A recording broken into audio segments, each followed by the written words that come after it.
Hi, I'm Adwaita. I work at GameCentric. I work in operations, products, innovations, technology, marketing. I'm the growth hacker.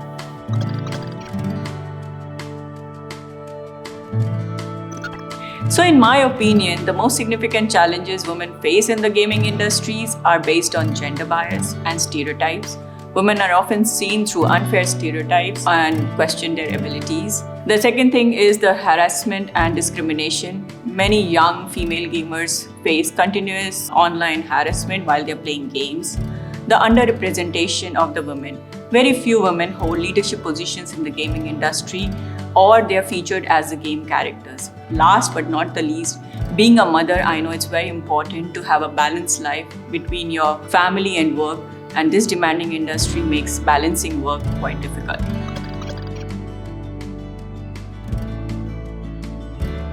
I'm fortunate to be part of GameCentric team that prioritizes gender equality and has no issues related to gender discrimination. In fact, here women are increasingly being promoted to higher positions in both the gaming and business side.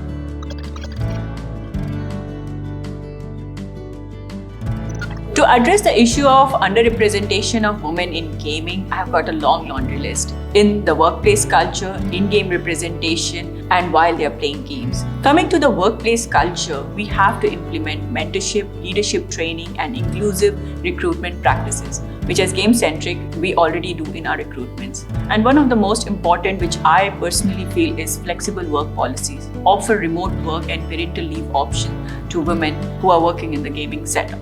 Coming to in-game representation, we are looking for more women characters inside the game. We should involve women in the writing process of more nuanced narratives for the game. And thirdly, as GameCentric, we are creating a safe haven for women to participate in our GameCentric chats and communities, and also in our tournament. While playing games, inclusive online communities develop and enforce standards to combat toxicity and harassment in online gaming. We need better moderation tools so that these players can report and manage negative interactions. Last but not the least, representation of women into esports. Support and highlight female gamers in competitive gaming.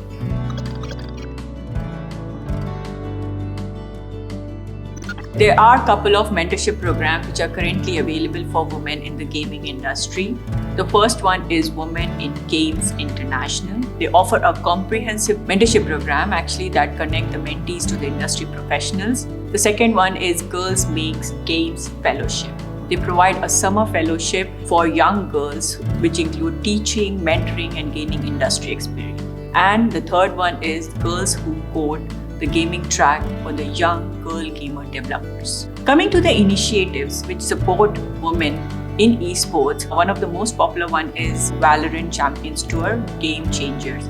This initiative by Riot Games creates a platform for women to compete at Valorant at the highest levels. Many of the top female teams, including Falcons Vega, participate in this circuit.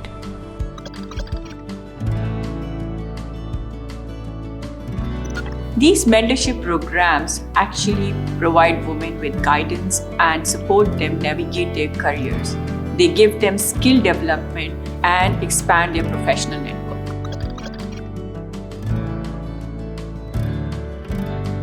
Frankly speaking, there has been a lot of improvement, but ongoing support from all the stakeholders, including the gaming companies, game publisher, the gaming community, the game development companies, and esport competitions is crucial.